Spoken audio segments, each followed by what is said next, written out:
Infocorrosión.com presenta.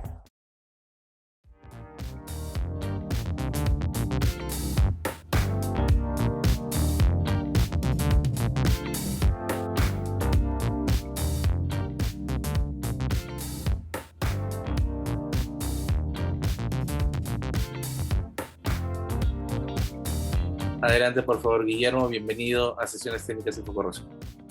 Muchas gracias, Nelson. Siempre, como lo mencionaba, es un gusto poder participar como aliado estratégico en la misión de Infocorrosión. El interés es poder compartir lo que uno conoce, lo que uno va enterándose en este medio y las intenciones de hacer las cosas de la mejor manera posible.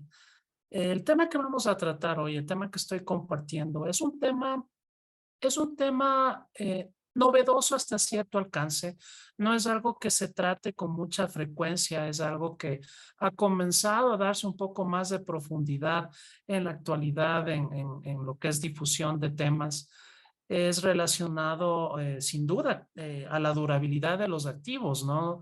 Como mencionaba Nelson, la organización AMP ahora pues es la unificación de dos grandes organizaciones que fruto de esa unión, la intención es tener algo que orienta a la durabilidad de las estructuras.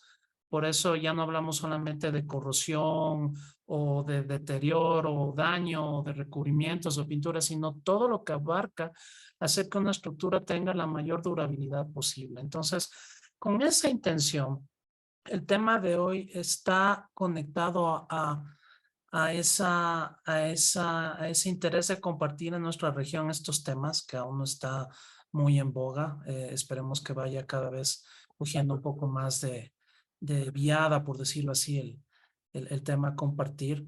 Y está relacionado también con el interés y preocupación que se ha dado en detectar cómo en redes sociales, en las campañas de mercadeo, del concepto de lo que son recubrimientos, de los alcances de durabilidad de una estructura, eh, es importante poder saber los conceptos de por qué se marca esta diferencia para el tema de hoy. ¿Cuál es el tema de hoy? Hablar del concreto como tal, que de por sí ya es un recubrimiento, y de las cualidades estructurales que tiene tanto el concreto y como los recubrimientos que se aplican al concreto para poder extender su resistencia y durabilidad.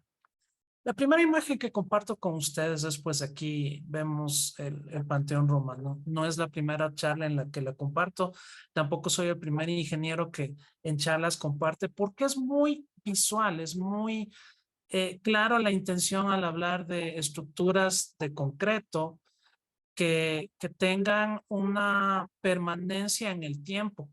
¿Cuántos años tiene el Panteón Romano? Estamos hablando que es una estructura milenaria, 2000 años, ¿no es cierto? Aproximadamente.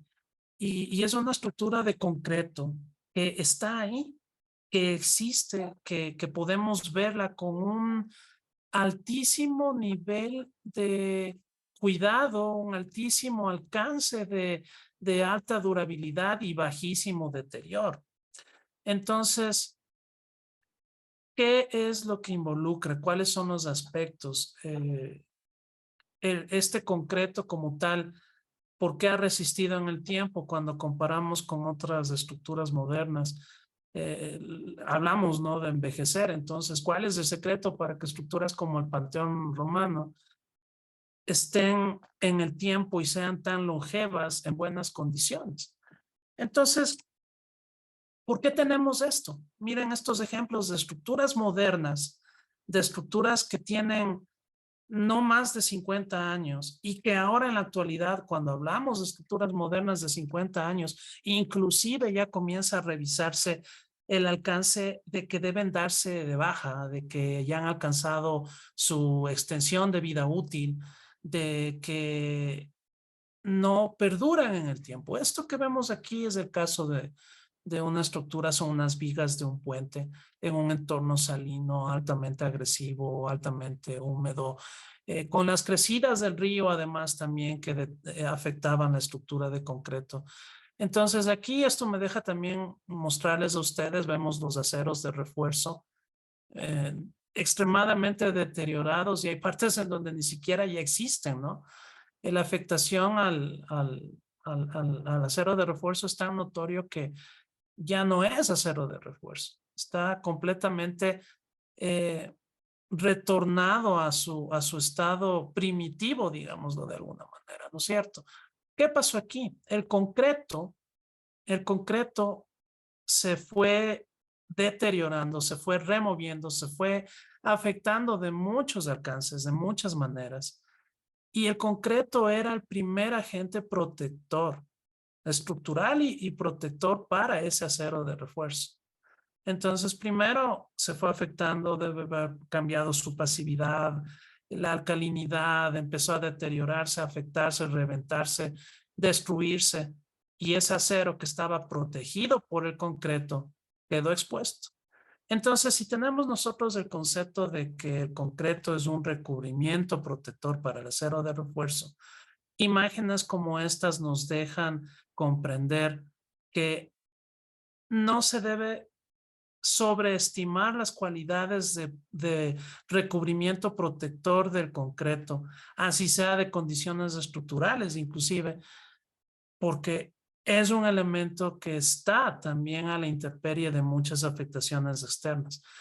Y ahora, recordemos la imagen anterior, voy a regresarme. Aquí está el Panteón Romano, 2000 años. Y comparemos acá con la estructura de este puente, menos de 50 años. ¿Cuál fue la diferencia? La diferencia está en que este elemento es concreto estructural. El concreto estructural más o menos fue introducido a a mediados de los 1800. Entonces, estamos hablando que a partir de apenas del siglo XIX para acá estamos trabajando con elementos estructurales que tienen embebido dentro los aceros de refuerzo. Y esos son los factores que cambiaron, que son el determinante al por qué las construcciones modernas tienen que considerar en otros alcances los requisitos de protección y de resistencia estructural.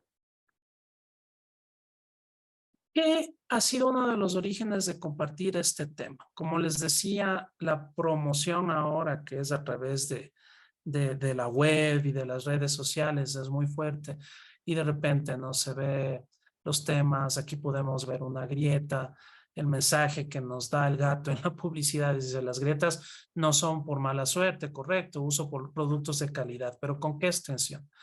Estaba yo animado a compartirles para esta charla más de una imagen en donde he visto publicidad de parte de individuos o ciertas empresas que indican que tienen productos que son pinturas antisísmicas. Entonces dicen, tiene la presencia de esta grieta, coloque una pintura antisísmica para que usted no tenga problemas en el futuro.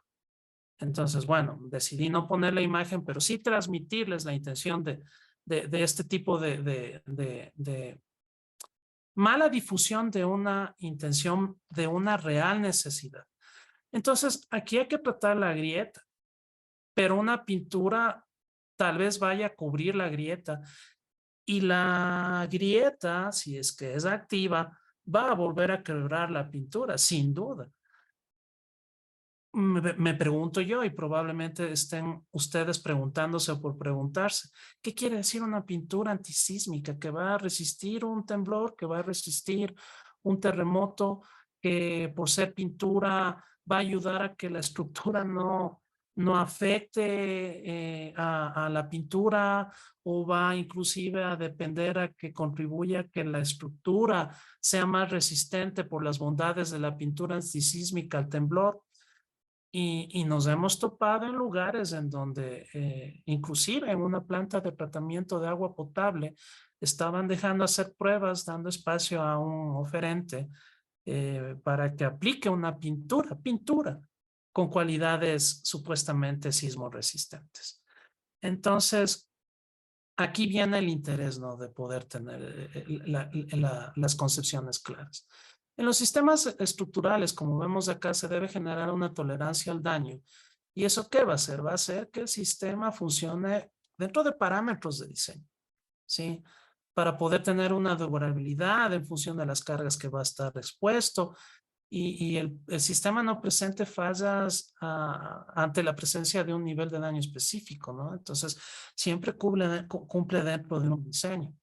Cuando hablamos de resistencia al daño, esto es ya en función de la medida entre la fuerza, la energía, los parámetros que están asociados para poder tener resultados de resistencia a las distintas magnitudes y tipos de daño. Entonces, esto pues lógico, está directamente conectado con esa intensidad de las fuerzas que van a efectuarse, que van a aplicarse sobre una estructura. Entonces, una pintura es una pintura. En eso el concepto no debe cambiarlo y vamos a ver este video que tengo aquí para ustedes. Voy a volver el video. Ok, ahí va. Miren, eso era una pared de bloque ligero y el mismo material de bloque con la misma intensidad de fuerza en los golpes resiste. Déjenme correrlo nuevamente. Veamos si me deja. Ahí va. Pues aquí podemos ver cómo se destruye, ¿no? Es el agente externo que causa los daños. Mismo diseño con un recubrimiento, un lining que sí aporta a tener una resistencia a los esfuerzos mecánicos de esa estructura. Entonces, con estas comprensiones partamos de que hay que conocer también cómo manejarlo y que entra dentro de criterios que van alineados también a las organizaciones que están en la durabilidad, en la protección, en los recubrimientos y en los mecanismos para manejarlos adecuadamente, porque hay una diferencia en que no necesariamente alguien que sea un experto pintor va a tener las bases necesarias para poder ser un experto instalador de FRPs o de manejar los conceptos, además previos de los requisitos para el FRP. Entonces aquí les comparto el ICRI o el ICRI, como lo conocen algunos, el Instituto Internacional para Reparación del Concreto. Nos da las pautas para las guías de cómo instalar externamente los sistemas CFRP, que son los sistemas compuestos de polímeros de fibra reforzada, ¿no? Entonces nos va marcando esas pautas. En esta charla tengo intención de compartirles también el alcance de esa base inicial de conocimientos y eso relacionarlo también con miren aquí hay uno de los comités que tenemos en AMP, precisamente es para hablar de los requisitos que se necesitan de parte de no solo del instalador, sino también de quienes están verificando con el control de calidad, con el aseguramiento de calidad de esa instalación, ¿no es cierto?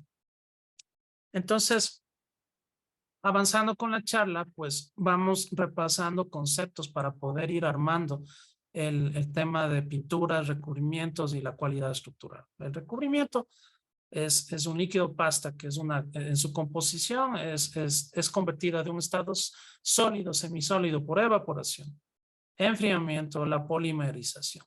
Con esto forma una capa adherente que es protectora.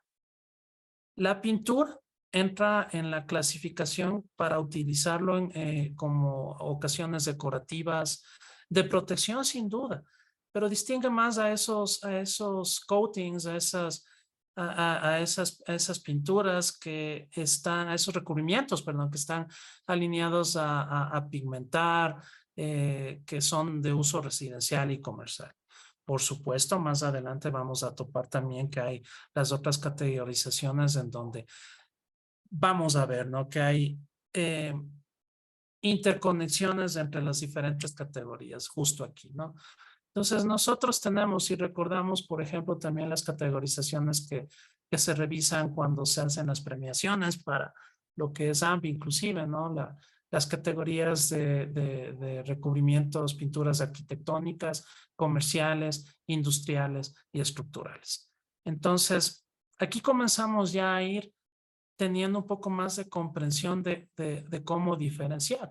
Perdón por este avance. Entonces, las pinturas arquitectónicas entran más en esa parte decorativa, no tienen esa incidencia de tener un mayor alcance de resistencia, es lo que habitualmente vemos cuando se coloca en uso doméstico y no se exige más allá de un caso de una pintura arquitectónica. Luego tenemos las pinturas comerciales, que tienen un poco más de definición de una mayor durabilidad, siguen siendo en espesores menores, ¿sí? Estos ambos casos determinan muchos factores de tipos de materiales, monómeros, polímeros secados al ambiente.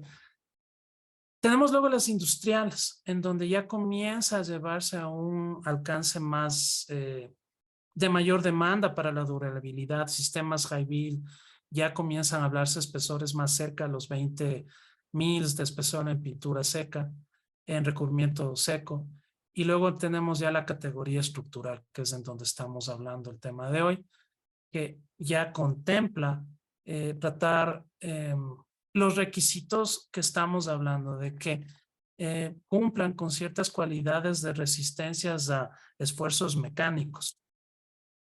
Entonces, si nosotros estamos hablando de sistemas estructurales, ya mencioné el FRP, son sistemas compuestos. ¿Qué es un sistema compuesto? Es una sustancia, es un material de dos o más componentes, ¿sí? Ya lo voy a detallar más adelante, que son insolubles entre sí. Entonces, ¿qué quiere decir esto? Que las fibras que están en el FRP y las resinas poliméricas que son parte del FRP están juntas, pero no están solubles entre sí, ¿ya? Y que al estar combinadas forman un material que es muy útil, que tiene un alcance altísimo con propiedades que por sí cada elemento por separado no va a poder contribuirles. Ahí es lo que entra el uso del FRP para el caso del recubrimiento estructural. Entonces, en esto pues existen diversos tipos de sistemas compuestos que se clasifican usualmente acorde a la matriz de reforzamiento. ¿Qué quiere decir esto? Pueden ser a base de fibras monoméricas que estén embebidas dentro de la mezcla, ¿sí? O que sea a través de una fibra continua, que es un tejido, ¿no? Y que usualmente es un tejido bidireccional que está embebido como un waffle dentro del sistema de FRP. Entremos un poco más a la definición del recubrimiento estructural. Entonces, ¿qué es? Es un recubrimiento epóxico ultra high build, reforzado en sí mismo y diseñado para espesores específicos. Es habitual que esté sobre los 120 mils. No es el espesor solamente lo que define la condición estructural de esta categoría de recubrimiento, es la presencia de las fibras, el diseño de resistencias que va a tener, y a eso el espesor, pues lógico, ahí entra a comparar con lo que he mencionado de esa publicidad de productos que dicen que son pinturas sismoresistentes. Una pintura por sí misma en espesores menores no va a poder ser de carácter estructural y por lo tanto no puedes tener las cualidades sismoresistentes. Entonces, aquí podemos ver ejemplos, ¿no? De cómo se coloca. Aquí es un caso del sistema del FRP, que es el tejido que se coloca para dejarlo hecho sándwich, completamente embebido, completamente saturado sus fibras por material epóxico 100% sólidos, ¿sí? Y eso hace parte del sistema. La intención, pues, resistir esos esfuerzos mecánicos menores que estamos hablando. Lógicamente no es, en el caso de un recubrimiento estructural, no es un reforzamiento estructural. Es importante tener clara la diferencia, porque el reforzamiento estructural va a aportar a que ese material colocado aporta a que el recubrimiento resista los esfuerzos, pero no va a hacer necesariamente que en el caso de un terremoto haga que la construcción no se caiga. Va a ayudar a sostener la estructura sin duda, como vimos en el video que les presenté al iniciar la charla. muy resistentes a los ataques químicos, ¿no? Y este tipo de combinaciones de sistemas sin duda se instalan en lugares en donde hay choques térmicos, por ejemplo, cuartos fríos. Se utilizan estos sistemas de FRP con un alto índice de éxito, en donde sistemas instalados sobre la década o más continúan contribuyendo a aportar en ese tipo de esfuerzos mecánicos, y que pues lógicamente también en esos mismos casos puede haber ataques químicos, ¿no? Como les mencionaba antes, pues ¿cómo se logra esto? A través de la incorporación de estos monofilamentos, pueden ser de fibra de carbono, o el uso de los tejidos como vemos en la imagen. Entonces, si repasamos, ¿no? Que la resina, que es un material orgánico, que sólido, pseudosólido, de alto peso molecular, esta resina da las cualidades en las que se necesita que, que esté navegando dentro del sistema compuesto para poder cumplir con la intención del aporte estructural. ¿Y cuál es el mejor material para este requisito? Es la resina epóxica. Para hacer el trabajo con un CFRP, la resina epóxica es el material a especificarse, especialmente en los casos de altísima resistencia, ¿no? Y para trabajar con sistemas de FRP, pues ya entrando a compartir información del ICRI 330, esto va conectado que es un ingeniero calculista el que va a determinar los diferentes alcances del requisito que vaya a tener que darse, especialmente cuando se trabaja en estructuras de puentes, ¿no? El ingeniero que es el FRP es el profesional responsable para el diseño y detalle del sistema FRP que se va a colocar cumpliendo las especificaciones, y por último el sistema FRP como tal, como materiales que estén alineados a esos requerimientos. Aquí podemos ver ya un ejemplo de un proceso de instalación. Entonces, en la imagen de la izquierda nosotros tenemos los niveles que según el ACI se contemplan para el trabajo con sistemas de recubrimiento estructural. Tenemos el recubrimiento el sustrato, perdón, de concreto, donde se aplica un primer. Perdón. Del primer, aquí a mí me gusta enfatizar, cuando conversamos con colegas dentro de los comités internacionales, compartimos el siguiente criterio. A pesar de que haya materiales que se denominan autoimprimantes, ese concepto significa que tienen una buena cualidad de anclaje y adherencia, sí, pero en el caso del concreto, el uso de los imprimantes es para, en primera instancia, ser el primer puente promotor de adherencia que se enraigue, que penetre en el concreto, que ayude a aportar con una combinación mecánica y química de adherencia con lo que venga después del sistema, ¿ya? Entonces, al colocar el primer, que va a enraigarse, que va a penetrar, de alguna manera está sellando la superficie y no va a depender de utilizar. Si no usáramos primer y colocáramos, por ejemplo, el pegante de una manera directa, parte de esa cualidad del pegante va a tener que ser dedicada a, de alguna manera, tratar de imprimir la superficie, y compromete el alcance de la efectividad de que el tejido en el FRP esté realmente saturado. Entonces, después del primer que se hace, se coloca, bueno, aquí dice el epoxy putty filler, pero lo que nosotros llamamos es un resurfacer, es un nivelador, lo llamamos acá en nuestro producto, pero es un resurfacer, un surfacer. ¿Qué tiene la intención de esto? Tiene la intención de emporar a la superficie, de darle más superficie de contacto y dejarla más tersa, para que el momento que ya colocamos la fibra tenga más éxito la transmisión también de esfuerzos, ¿no? Y haya un mejor anclaje. Entonces el primer, el resurfacer, y sobre ese resurfacer se coloca la resina, la capa de resina que va a embeber a la fibra, ¿ya? Y sobre la fibra que está colocada se termina de saturar con una segunda capa de resina, de tal manera que se tiene total certeza que ese tejido de fibra está realmente embebido con el material epoxi, y sobre eso se aplica el top coat, se aplica el recubrimiento protector. A la derecha ustedes pueden ver, pues claro, uno de la extensión aquí. El concepto es tal cual aplicar una sábana de tejido. Esto es un tanque de almacenamiento de agua que necesitaba cumplir con estos requisitos anticipados un poco a ciertos esfuerzos mecánicos, y este sistema pues se coloca siguiendo los pasos que he mencionado.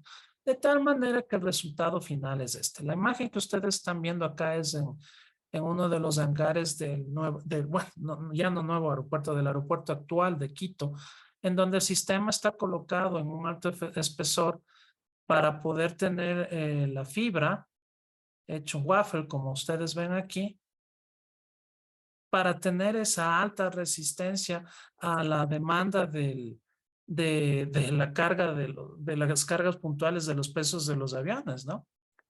Entonces, esto es un sistema altamente efectivo con esas cualidades de recubrimiento estructural. Ahora, me imagino yo que cada vez estamos más familiarizados con los patrones del ICRI, con el perfil de anclaje. Por un lado, en efecto, son para poder saber qué perfil de anclaje se puedan necesitar de acuerdo al recubrimiento que vaya a darse, pero también además de eso es para poder saber cuál es el alcance, ¿no? Del requisito de el nivel de recuperador de superficie, el resurfacer que estaba mencionando. Si nosotros tenemos en un puente, digamos, que hay que instalar, ahí sí con características totalmente de reforzamiento estructural, y tenemos entre un CSP 9 o 10, es imposible colocar las fibras de refuerzo directo sobre esta superficie. Y el resurfacer no es suficiente. Aquí hay que usar reprofilers que ayudan a recuperar más la sección perdida, ¿sí? ¿A dónde se apunta? Es a trabajar entre un ideal de un 3 a un 5, ¿no? Esto sería los alcances de donde trabajar. Hemos visto casos específicos en donde de repente se tiene un perfil 5 y no se usa el resurfacer para tener la superficie de contacto. Hay que ser muy cuidadosos, hay que consultar al fabricante y al diseñador a ver si es que se puede hacer obviar esos requisitos. Pero esto es importante tenerlo en cuenta, conocer los diferentes niveles de perfil para poder saber también cuáles son los alcances dentro del procedimiento. El resurfacer que les mencionaba. Entonces, este material está diseñado para poder llenar y cubrir las irregularidades que sean menores. Tener esa superficie tersa que sea uniforme y mejorar la extensión de superficie de contacto, ¿no? Y pues, lógicamente, en todos estos sistemas de recubrimientos estructurales se tiene que seguir manteniendo el énfasis en seguir las pautas marcadas por las normas de preparación de superficie. Aquí tenemos un ejemplo de la aplicación del resurfacer antes de la aplicación del sistema de fibras. Había que recuperar sección, esto es en un tumbado. Aquí pueden ver la aplicación y un acercamiento del alcance de la sección que habría que recuperarse. Entonces, deja realmente sellados todos esos imperfecciones, porosidades, oquedades, y sobre la superficie tersa aplicar el recubrimiento estructural. Aquí podemos ver el caso de unas columnas en donde se está poniendo el imprimante, como les decía, que es el promotor de adherencia. Esto es altamente indispensable. Y el ICRI 330 recalca el alcance de cómo tiene que estar embebida la resina. Entonces, al trabajarse con las resinas en FRP, tiene que estarse con la certeza de que esté completamente saturados los tejidos. Estos son encamisados en donde el recubrimiento con FRP se coloca en superficies tersas, como les decía. Para el caso de un reforzamiento estructural, es más, se hacen consideraciones especiales para dar continuidad a la fibra. Si ustedes se fijan con atención en la columna de la izquierda, esa esquina de la columna está redondeada. No se, eso es intencional para poder hacer que los hilos del tejido de fibra mantengan la continuidad, que no haya un corte de esfuerzos. Ahora, dentro de los recubrimientos estructurales, también hay que tener claro el concepto que no por tener esas cualidades de recubrimiento estructural significa que un elemento que tenga grietas, como la imagen que veíamos del gato, las soluciones sean directas y a la ligera. Aquí tenemos un ejemplo en donde a pesar de que se iba a colocar un recubrimiento estructural, ¿sí? Había que realizar trabajos previos. Esto había una descontinuidad en el elemento, estaba fracturado con las grietas. Se hacen inyecciones para volver a consolidar el elemento. El elemento queda nuevamente con esa continuidad como tal para los esfuerzos y después de eso se hacen los trabajos de la instalación de los FRPs. Aquí se puede ver en otro ángulo precisamente cómo se hacen las inyecciones. Y con esto pues ya realizado pues después se procede a, esta es la misma viga que les mostraba yo al comienzo que estaba extremadamente destruida, ¿no? Y que pues ahora podemos ver que ya en el proceso de reparación se hacen las recuperaciones de sección, se instalan los sistemas de reforzamiento con el FRP y se instala la saturación y se instala el recubrimiento. Se pone un recubrimiento en base acrílica que tiene resistencia también a ciertos agentes externos que va a tener para darle una protección extra. Entonces, estos sí ya son casos específicos que quería compartirles para poder enfatizar en algo. Que a pesar que es un trabajo muy minucioso y que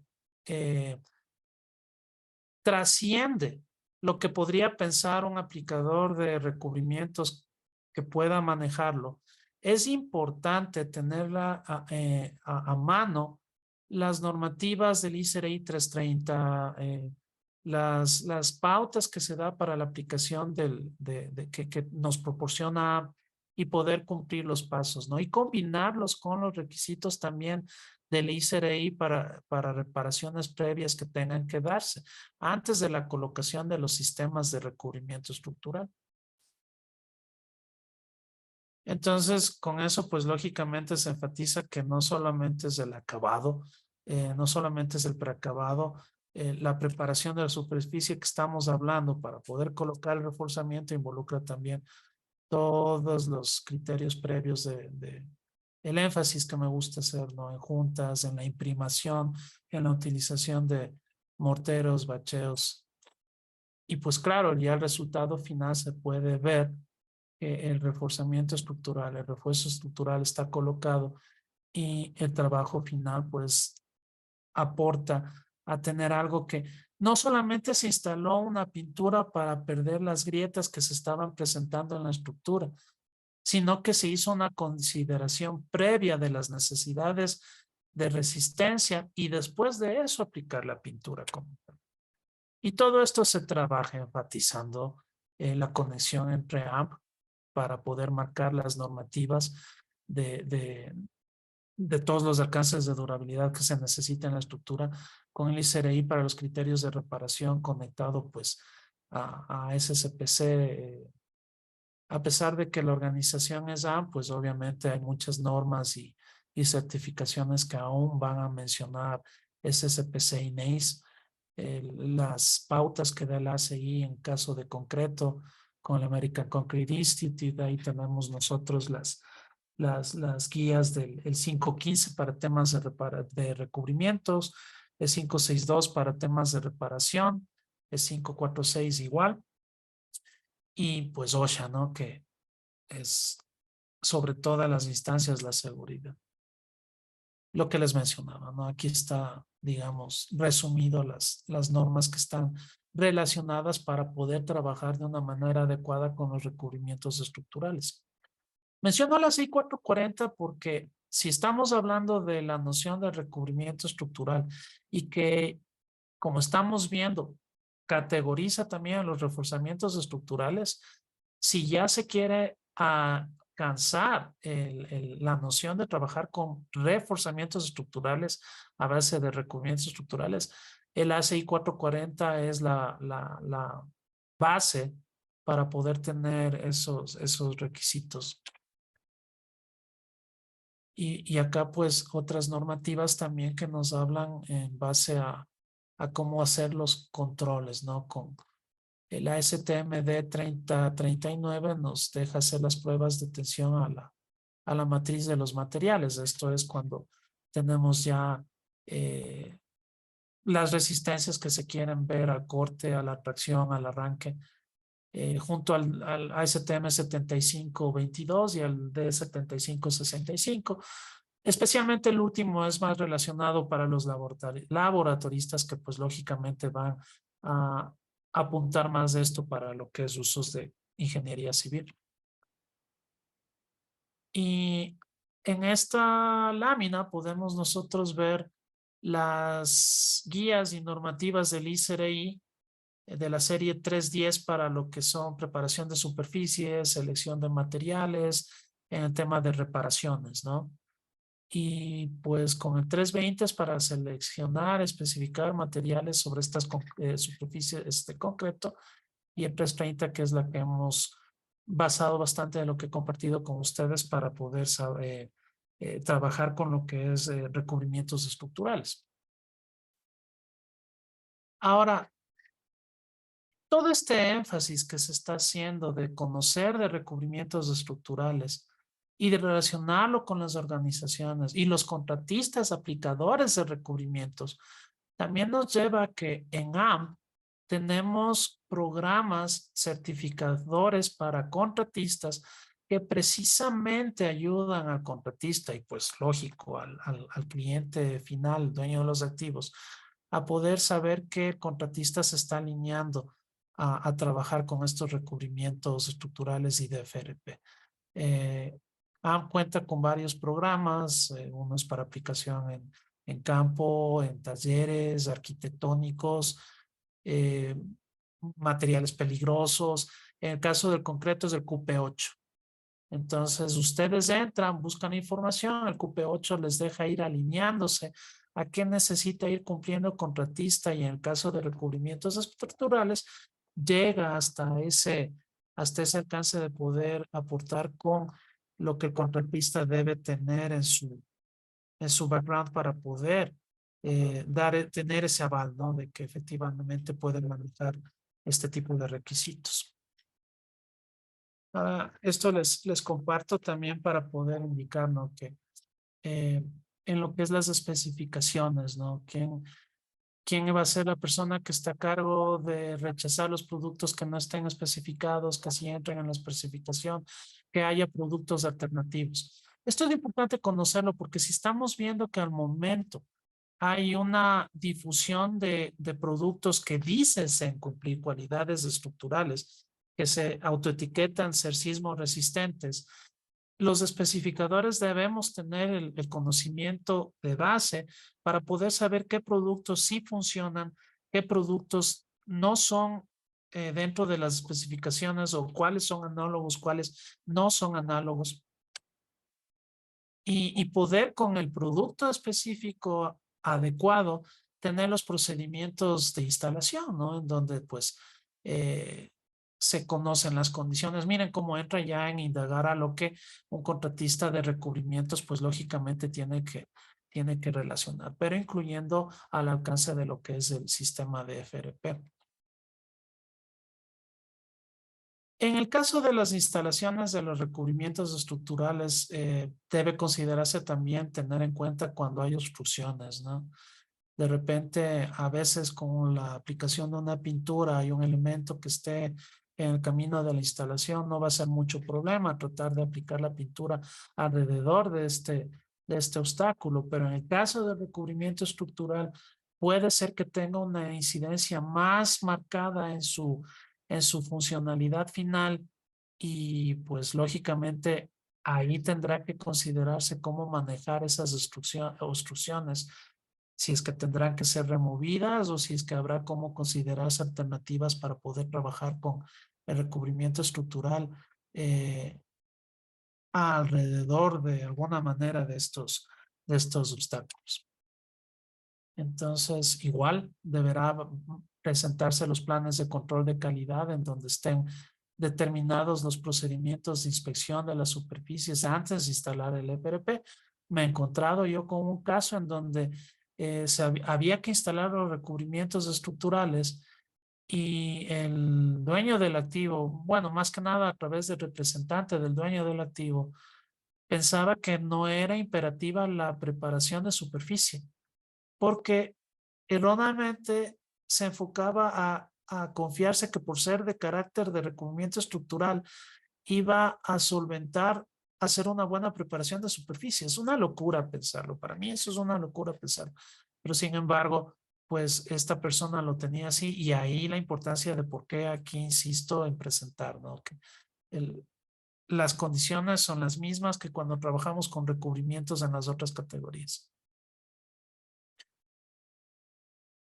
Y enfatizar también en algo de mucha validez. Los recubrimientos estructurales sometidos a las pruebas, importante que se realicen los mock-ups de trabajo antes de hacer todo el trabajo del recubrimiento estructural.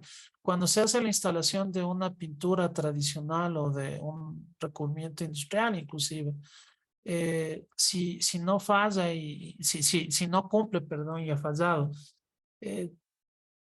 los alcances de responder a las reparaciones necesarias son mucho más complejos y costosos con un recubrimiento estructural. Entonces, con más importancia hacer énfasis en la elaboración de una prueba mock-up que permita que a través de los materiales del fabricante, a través de la noción y control de contratista, y las entidades de ensayo independientes, pues esta prueba MOCA permita ser un testigo real de lo que después va a hacerse en el resto del trabajo.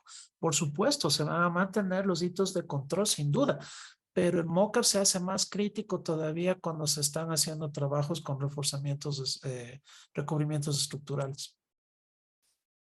Y aquí, pues, resumiendo, ¿no? El MOCAB es el método, es un simulacro de los métodos y materiales de instalación que típicamente se van a utilizar para el proyecto.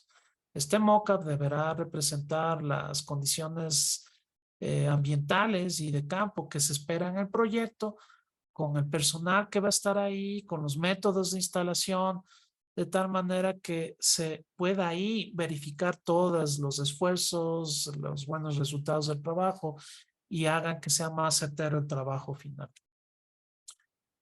Y pues quería enfatizar también que es necesario, igual que con todos los recubrimientos, hacer las mismas pruebas. Las pruebas de la preparación de superficie libre de contaminantes, el control de pH, el tema de la incidencia o no de polvo en la superficie, las pruebas de humedad. Exactamente hay que repetir todos los pasos de cualquier recubrimiento. Y pues lógico, o sea, los ensayos de arranque se hacen más críticos cuando se instalan las fibras. Cuando se instala la fibra, a esta diapositiva quería llegar. Cuando hacemos los ensayos de arranque, aquí ustedes pueden ver en la imagen de la izquierda, donde estoy señalando con el puntero, si ven como una línea punteada blanca, como que se ve una línea punteada, ese es el FRP, es el tejido bidireccional. Entonces, al momento que se ejercen los esfuerzos mecánicos, como se ve aquí en esta grieta, la presencia del FRP en el sistema de recubrimiento estructural contribuye a que, a pesar del esfuerzo mecánico, obviamente dentro de tolerancias, el recubrimiento resistió por la presencia de la fibra. ¿Sí? Y acá se puede ver el arranque, ¿no? Y pues lógicamente también las cualidades de resistencia mecánica. Lo que se está vertiendo sobre el recubrimiento aquí es ácidos de alta agresividad. Y pues con eso es el alcance de de mi compartir en esta tarde para con ustedes. Espero que iniciar en temas de recubrimientos estructurales los deje con ansias de pues indagar más, conocer más al respecto. Estoy yo a las órdenes, como siempre, para lo que ustedes necesiten, a través de Infocorrosión, pues también que es este canal de difusión de conocimiento. Gracias por su atención. Muchas gracias, Guillermo. Ha estado muy claro y bastante completo.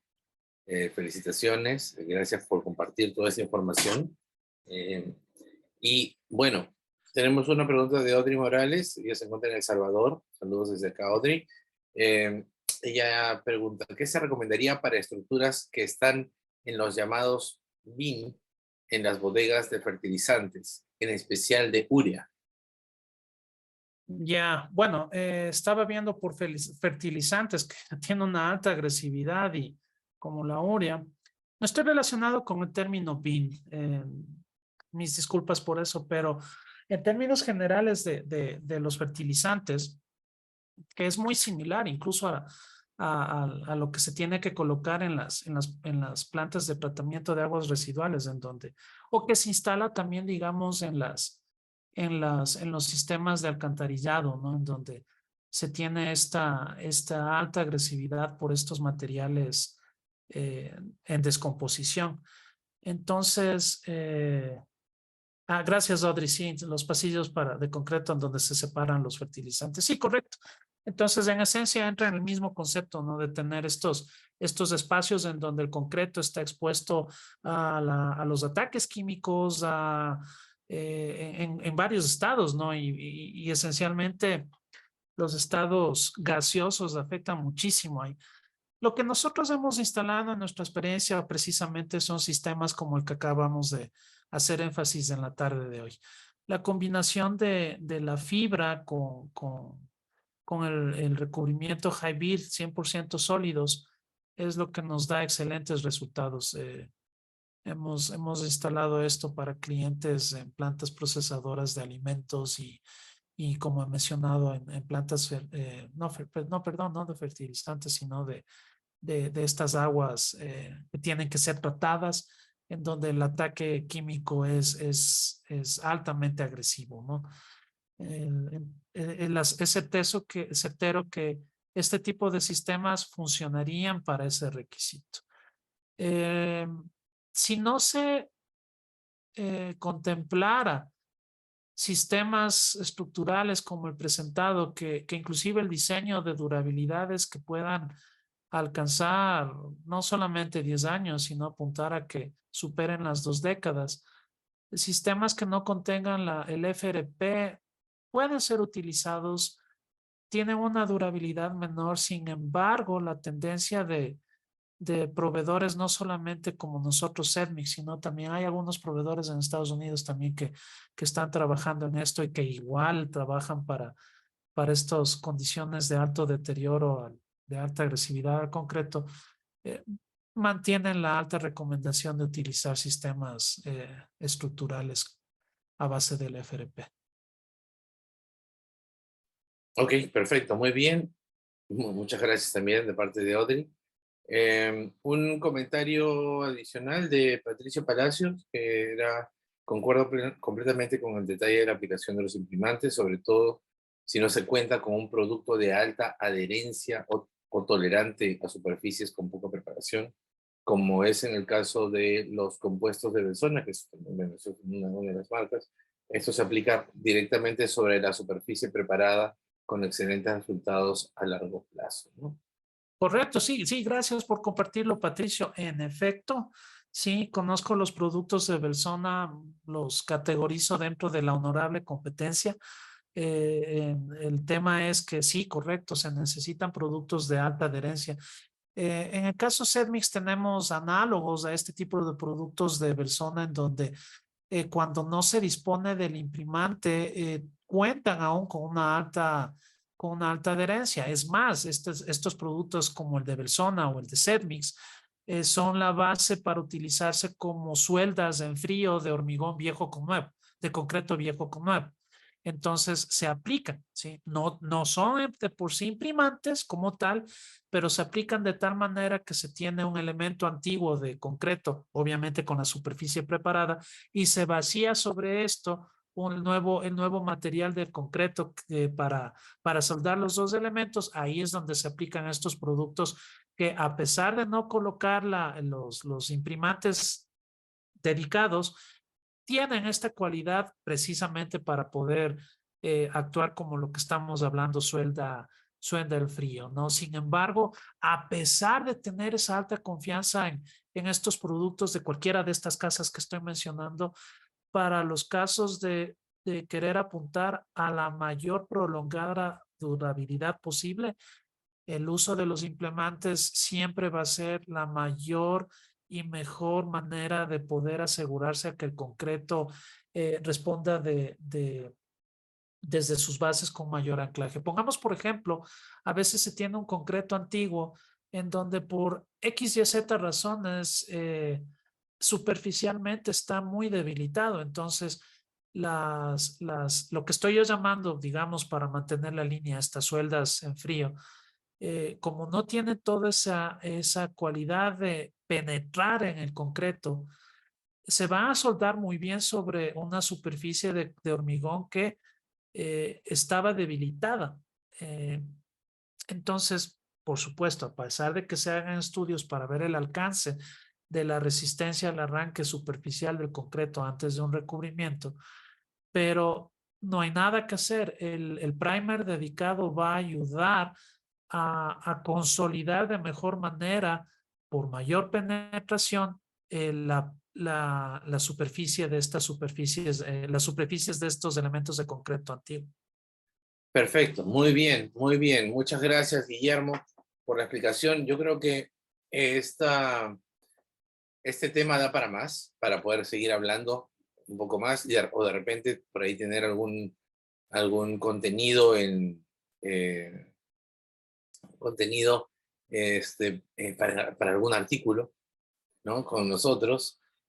Ya saben, cualquier consulta adicional que puedan tener, los invito a visitar la página de productos ZenMix de Guillermo, seguirlo o mandar una invitación en LinkedIn, ahí está, para que puedan contactarse con él si tienen alguna otra consulta más. Guillermo, nuevamente, muchas gracias por tu tiempo, por tu disponibilidad.